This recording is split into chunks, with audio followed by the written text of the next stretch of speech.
చూస్తే పరిపాలన అనేటువంటిది ఎంత దారుణంగా ఎంత అధ్వానంగా తయారైందంటే అసలు ఈ రాష్ట్రంలో పరిపాలన ఉందా అనేటువంటి అనుమానం వచ్చేటువంటి విధంగా ఈరోజు తయారైంది.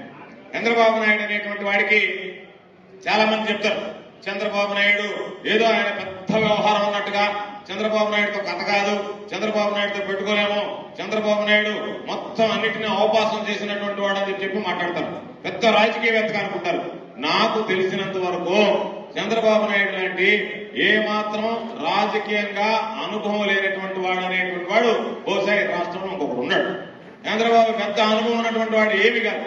చంద్రబాబు నాయుడు దగ్గర ఉన్నటువంటి నేర్పరితనం, మంచితనం అనేటువంటిది మచ్చుకైనా కనిపించదు, నీతి నిజాయితీ వెతికినా కనిపించదు, మోసమైనటువంటిది తన జీవితంగా మోసపు మాటలతోనే అబద్ధపు కోటలతోనే బ్రతికేటువంటి వాడు చంద్రబాబు నాయుడు.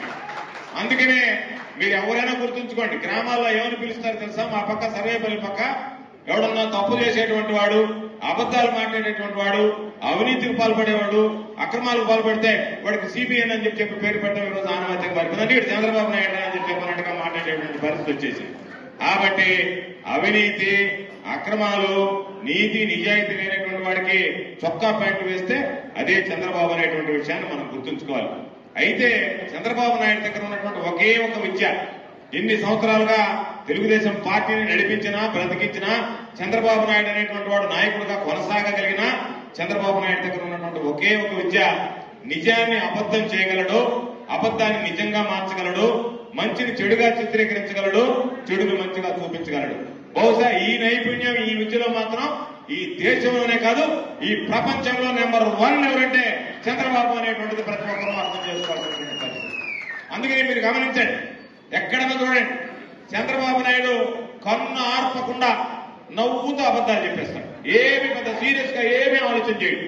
అందుకని అప్పుడప్పుడు అంటాం చంద్రబాబు నాయుడుకు ఉన్నటువంటి క్వాలిఫికేషన్ ఏంటంటే చంద్రబాబు నాయుడు అనేటువంటి వాడు అసహ్యాన్ని చేయించినటువంటి వాడు, ఇంకోటికి ఏముండదు. అసహ్యాన్ని చేయించినటువంటి వాడికి సిగ్గు శరమో రోషమో పౌరుషమో మానవో అభిమానం ఏమి ఉండదు అటువంటి వ్యక్తి. కాబట్టి అటువంటి వాడితో మనం పోరాడేటప్పుడు ఈరోజు ఒక మంచి సైన్యం అవసరం. కాబట్టి దాదాపుగా ఒక్కొక్క నియోజకవర్గానికి సంబంధించి 8,000 నుంచి 10,000 మందికి జగనన్న సైన్యం ఏర్పాటు చేసుకోవాలనేటువంటి లక్ష్యంతోనే ఈరోజు ఈ కార్యక్రమాన్ని ఏర్పాటు చేశాం.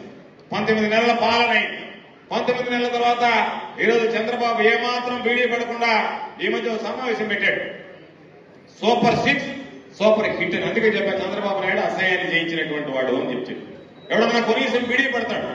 ఆయన చెప్పినటువంటి దాంట్లో సిలిండర్లు ఇస్తానన్నాడు, పాపం ఆడవాళ్ళు మర్చిపోయారు, ఇస్తాడా ఇవ్వడా అనేటువంటిది కూడా తెలియకుండా పైన. ఫ్రీ బస్ అన్నాడు, ఆడవాళ్ళు కొట్టుకుంటున్నారు, మగవాళ్ళని నెట్టేస్తున్నారు ఎక్కనేకుండా. కాబట్టి ఫ్రీ బస్ అనేటువంటిది పని చేయకుండా పోయింది. ఈరోజు దానికి సంబంధించినటువంటి దాంట్లో సరే రైతులకు సంబంధించిన మీకు పెద్దగా సంబంధం లేకపోయినా వాళ్ళకు మొండి చేయి చూపించాడు. తల్లికి వందనం అని చెప్పి ఇంట్లో ఎంత మంది ఉంటే 2ఉన్నారా 3ఉన్నారా 4ఉన్నారా ప్రతి ఒక్కరికి ఇస్తానని చెప్పి దాదాపుగా 40% మందికి కోత విధించాడు. ఈరోజు ఆడబిడ్డ నిధి అని చెప్పి 1,500. పాపం ఇప్పుడు ఇరిగేషన్ మినిస్టర్ గా ఉన్నాడు రామానాయుడు. ఆయన ఇరిగేషన్ లో అంత పాపులర్ కాలేదు కానీ నీకు 18,000 నీకు 18,000 నీకు 18,000 నీకు 18,000 అని చెప్పి ఎక్కడ లేనటువంటి ప్రజాదరణ సంపాదించిన అబ్బా అబ్బా అబ్బా ఎంత పాపులర్ అయిపోయాడో పాపం ఆయన. కానీ ఈరోజు చంద్రబాబు నాయుడు పరిస్థితి చూస్తే ఆయన ఎక్కడన్నా మాట్లాడితే మీరు గమనించండి, ముందు ఇరిగేషన్ సబ్జెక్ట్ మాట్లాడి అయ్యా తమరు అన్నారంటే లేచి వెళ్ళిపోతాడు. 18,000 అడుగుతారని చెప్పి పెట్టాను. కాబట్టి ఆడబిడ్డ నిధి నేను 18,000 ఇస్తానని చెప్పి దాన్ని వదిలేశాడు. 20 లక్షల ఉద్యోగాలు ఇస్తానన్నాడు. ఈ రోజు చంద్రబాబు కొడుకు ఒక మాట చెప్పారు. చంద్రబాబు నాయుడు కూడా నాలాగే ఇంగ్లీష్ వచ్చు కాబట్టి మొన్న ఇంగ్లీష్ మాట్లాడితే ఏం చెప్పాడంటే 20 లక్షల కోట్ల పెట్టుబడులు ఆంధ్ర రాష్ట్రానికి వచ్చాయి, 23 లక్షల కోట్ల ఉద్యోగాలు వచ్చాయని చెప్పారు. సరే 23 లక్షల కోట్లు అంటే భారతదేశం దగ్గరగా భారతదేశ జనాభా గురించి చెప్తున్నాడు ఆయన. అది వేరే విషయం. బహుశా నేను అనుకోవడం ఏంటంటే చంద్రబాబు నాయుడుకి నేను చెప్పినట్టుగా నాకు వచ్చినట్టు ఆయనకి ఇంగ్లీష్ వచ్చు కాబట్టి 23 లక్షల ఉద్యోగాలని చెప్పబోయి 23 లక్షల కోట్ల ఉద్యోగాలని చెప్పాడు. పోనీ అనుకుందాంలే, పెద్ద ఏం తప్పులేదు కదా. అంతకుముందు కూడా మాట్లాడుకున్నాడు కదా, ఆ ఎమ్మెల్సీని కొనడానికి మన వాళ్ళు బ్రీఫ్ పెడితే అని చెప్పి మాట్లాడినటువంటి ఉదంతం ఉంది. కాబట్టి అయితే నేను ఈ చంద్రబాబు నాయుడికి నిరుద్యోగ వృత్తి 3,000 రూపాయల పాపం నిరుద్యోగులకు ఇస్తామా, 20 లక్షల ఉద్యోగాలు ఇస్తామని చెప్పినటువంటి చంద్రబాబు నాయుడికి మీ అందరి సమక్షంలో ఈ జీపీఆర్ వేదిక నుంచి ఒక సవాల్ విసురుతున్నా. చంద్రబాబు నాయుడికి దమ్ము ధైర్యం ఉంటే, నీతి నిజాయితీ ఉంటే ఈరోజు గ్రామ సచివాలయాలు ఉన్నాయి, వార్డు సచివాలయాలు ఉన్నాయి. గ్రామ సచివాలయాల దగ్గర, వార్డు సచివాలయాల దగ్గర మీ ప్రభుత్వం అధికారంలోకి వచ్చిన తర్వాత ఎంతమందికి ఆ ప్రాంతానికి సంబంధించి నువ్వు ఉద్యోగాలు ఇచ్చావో అక్కడ జాబితా ప్రచురించేటువంటి దమ్ము ధైర్యం నీకు ఉందా అని చెప్పి సందర్భంగా అడుగుతున్నాను. కాబట్టి లేదు, చంద్రబాబు నాయుడు ఇవ్వలేడు, ఇచ్చేది ఉండదు. కేవలం ఏదో ఒక మాటలు చెప్పడం, అబోధమైనటువంటి కల్పనలు కల్పించేసి వెళ్ళిపోవడం తప్ప చంద్రబాబు నాయుడు విషయంలో ఎక్కడా కూడా ప్రజలకు న్యాయం చేసేటువంటి పరిస్థితులు. చివరికి చంద్రబాబు నాయుడు రామారావు వెనుపోటు పొడిచాడు, అందరినీ అడ్డం పెట్టుకున్నాడు. ఈ రోజు చివరికి దేవతని లేదా కర్మంత్రాలు కానీ వెళ్ళిపోతే మన వాళ్ళ సంగతి పక్కన పెడితే తెలుగుదేశం వాడు కనపడ్డాడంటే, మనల్ని చూశాడంటే అన్నా ఈసారి మీరే, ఈసారి వచ్చేది మీరే, ఈసారి ఖచ్చితంగా జగన్ అని చెప్పి వాళ్ళే మాట్లాడుతున్నారంటే ఈ ప్రభుత్వం ఎంత దారుణంగా తయారైపోయింది అనేటువంటిది ఈరోజు మనం ప్రత్యేకంగా ఆలోచించాల్సినటువంటి అవసరం లేదు. అటువంటి నేపథ్యంలో నేను మిమ్మల్ని అందరినీ కూడా కోరుకునేది, ఈ రోజు ఇక్కడ రేపు చంద్రశేఖర్ రెడ్డి అనేటువంటి వాడు శాసనసభ్యుడైతే టెలికాన్ఫరెన్స్ లో ఉండవు, టెలికాన్ఫరెన్స్ నుండి ఫోన్ లో మాట్లాడేది ఉండదు, మీరు టెలికాన్ఫరెన్స్ లో మాట్లాడితేనే మీకు పనిచేస్తుందనేటువంటిది ఉండదు. ఏదైనా సరే మనందరం ఆలోచన చేయాల్సింది, ఎవరు మనకు అందుబాటులో ఉంటారు, ఎవరు మనకి ఈరోజు అన్ని విధాల అండదండలు అందిస్తారు అనేటువంటిది ఆలోచన చేయండి. నేను అభిప్రాయపడుతున్నా, పాపం చంద్ర కష్టపడి ఎమ్మెల్సీ అయ్యాడు, రేపు మీ అందరి ఆదరణ శిష్యులతో అతి సులభంగా సిటీ ఎమ్మెల్యే కాబోతున్నాడు అని చెప్పి మీ అందరికీ తెలియజేస్తున్నాను. కాబట్టి మంచి వ్యక్తిత్వం కలిగినటువంటి వాడు, ఏ పనున్నా సరే అందరినీ కలుపుకుపోగలిగేటువంటి వాడు, ప్రతి ఒక్కరితో సయోధ్యగా ఉండేటువంటి వాడు, ఎక్కడ ఏమీ తేడా లేనటువంటి వాడు. విజయాన్ని చెప్పినట్టుగా రామలక్ష్మణ్ లాగా వీళ్ళిద్దరూ పనిచేస్తే 2 నియోజకవర్గాల్లో వైఎస్ఆర్ కాంగ్రెస్ పార్టీ జెండా రెపరెపలాడుతుంది అని చెప్పి మీ అందరికీ తెలియజేస్తున్నాం. కాబట్టి ఎవరు కూడా ఏం భయపడబడలే. పాపం చాలా మంది చెప్తున్నారు, ఈ రోజు వైఎస్ఆర్ కాంగ్రెస్ పార్టీకి షాక్ అని పెడతాడు ఒక ఆయన, ఇంకొక ఆయన వైఎస్ఆర్ కాంగ్రెస్ పార్టీకి బిగ్ షాక్ అని పెడతాడు. ఎవరైనా చూస్తే ఎవడో వాడు ఆ పార్టీలో చేరినటువంటి వాడే, వాళ్ళకి చేసినటువంటి వాడిని ఒకరిని తీసుకొచ్చి వాడికి ఎట్టయిపోయిందంటే నెల్లూరులో, మరీ ముఖ్యంగా నెల్లూరు రూరల్లో కానీ నెల్లూరులో అంతకుమంది మన కేసీఆర్ చెప్పాడు, అన్ని డూపులయ్యా చంద్రబాబు నాయుడు కుదుర్చుకున్న ఒప్పందాలన్నీ ఆ హోటల్లో వడ్డించేవాడు సూట్లు వేసుకుని ఉంటే వాళ్ళని తీసుకొచ్చి వాళ్ళ దగ్గర ఎంఓఏలు చేయించి వీళ్ళందరూ ఇంట్రెస్ట్ ఇస్తుందని చెప్పినట్టే నెల్లూరులో ఎక్కడో తెలుగుదేశం పార్టీ వాడిని ఒకటి తీసుకొచ్చి వాడికి కండువ వేసి వాళ్ళ దగ్గర ఒక గజమాలు వేయించుకొని వీళ్ళందరూ ఈ రోజు ఆయన వెనక 100 మంది కార్యకర్తలు చేరారు అంటే ఆ 100 మంది కార్యకర్తలు ఉండేటువంటి మహానాయకుడు మాకు తెలియాలి కదా, మాకు తెలుస్తుంది కదా. కాబట్టి ఏదో ఒక భ్రమ కల్పించాలి, ఏదో ఒక విధంగా మోసం చేయాలి, ఏదో ఒక విధంగా మాయ చేయాలి, వైఎస్ఆర్ కాంగ్రెస్ పార్టీ బలహీనపడుతుందనే అభిప్రాయం కలిగించాలంటే వైఎస్ఆర్ కాంగ్రెస్ పార్టీకి వెన్నెముక లాంటి కార్యకర్తలు, జగన్ అభిమానించేటువంటి మీలాంటి వ్యక్తులు, మీలాంటి కుటుంబాలు ఉన్న రోజులు జగన్మోహన్ రెడ్డి గారికి ఢోకా లేదనేటువంటి విషయాన్ని మీ అందరికీ కలిపిన తర్వాత సిట్ ద్వారా విచారణ జరిపించి ఇది జంతువుల కొవ్వని తేల్చాలని ప్రయత్నం చేశావు.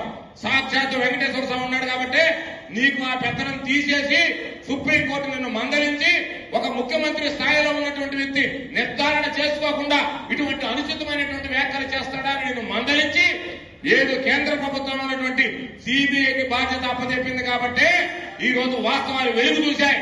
దేవుడు నేనున్నాడు అని చెప్పి నిరూపించుకున్నటువంటి సంఘటన నిజం గెలిచింది, అబద్ధం ఓడింది అని చెప్పి సందర్భంగా తెలియజేస్తున్నాను.